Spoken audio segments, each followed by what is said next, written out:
In this episode, David captures Ellie, and you see Joel is slowly recovering because Ellie was able to get him medicine. And you're waiting for him to do the traditional hero thing, which he's gonna burst through the door, he's gonna kill David, he's gonna save Ellie, and then they can continue on the journey. Ow! And we wanted none of that.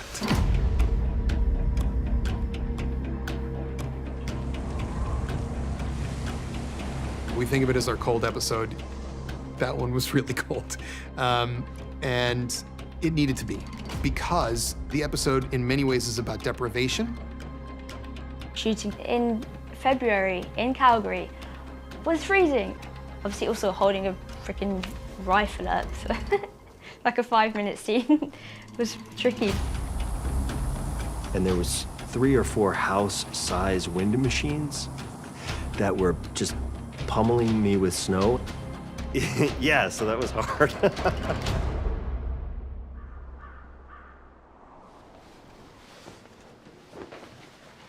You thirsty?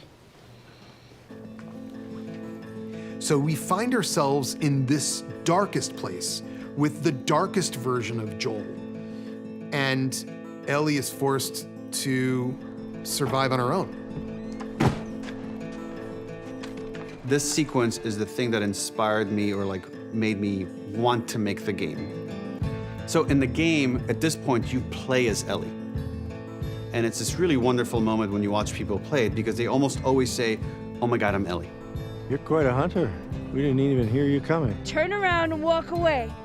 She is prickly and doesn't trust anybody. Naturally, she obviously isn't going to trust a random guy and his buddy in the middle of a snowy forest. What do you need? We have boots. Medicine? Like for infections.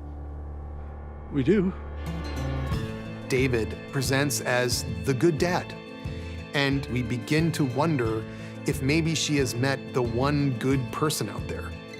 We, of course, see fairly early on that there's also a very dark part of David. We bring her back with us. I'm gonna lead them away from you. But if anybody makes it down here, you fucking kill them. You got it?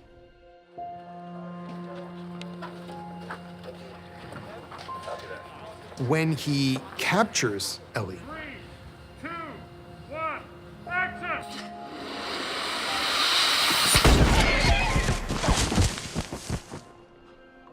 we are all meant to feel hopeless, because it is hopeless for her. And we also come to understand 2 things that maybe weren't immediately clear. One is that David is a bad father, in a terrible bad way. And the other is that these people that Ellie finds herself amongst have been eating their own dead. You're gonna chop me up into little pieces. I'd rather not. Really, what he'd like is for her to be his little minion, his little wife. Once Ellie begins to realize that, the relationship becomes a lot more tense and a lot more scary and a lot more dangerous. You're a natural leader. You're smart, loyal, violent. She's surprised by the accusation. You don't know anything about me. She has no choice but to recognize some truth in that. And certainly David believes he's about to turn her. You have a violent heart, and I should know.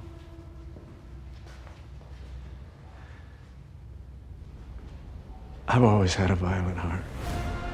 David says something to her that's absolutely true, because he sees it in her, because he knows it's in him. He says, you have a violent heart. Ow! Ow! Ow! And that is something that Neil and I talked about quite a bit. It's not in the game, that line. As much as we love her, we also have to be a little scared of her. Tell them that Ellie is a little girl who broke her fucking finger! The some part, you were lying down and you hit the... Yes. I don't remember if you... I went up a little like this, but I did that. My connection to this story and really this world is a little bit more unique than others. The sawmill scene exists in the game to endear David to Ellie and to see this come to life in a completely different way. It's been a mind trip, man. It really has been. Top mark. And action. Please don't had your chance. Don't! I'm infected! David. No. Playing any character is an upgrade from what I thought I was going to be able to do. I thought I was going to be like a clicker. Ellie gets to demonstrate this incredible moment of, intellect and resilience and also just ferocious violence. And she plants that cleaver right here. And I slam up against the wall and I slump up against this thing and I slide down. And I was like, that looks awesome. Ellie, you don't know how good I am! We see Joel coming to help her, and we are rooting for Joel to save her, but that's not gonna get it done. In the end, the only person who can save Ellie is Ellie. And how? Violence. It scars her in a way that forever changes her. No! Get off of me! In a way, Joel saves her, but more emotionally. She's just so broken that she doesn't know what to say, and she's covered in blood. And then she just looks him right in the eye, and she leans forward and hugs him. Okay. It's okay, baby girl. And all he can say is this thing that he hasn't said in 20 years, which is baby girl, which is what he called his daughter. At the end of this story, you can see something snap in her. And the question is it permanent, or can she find her way back?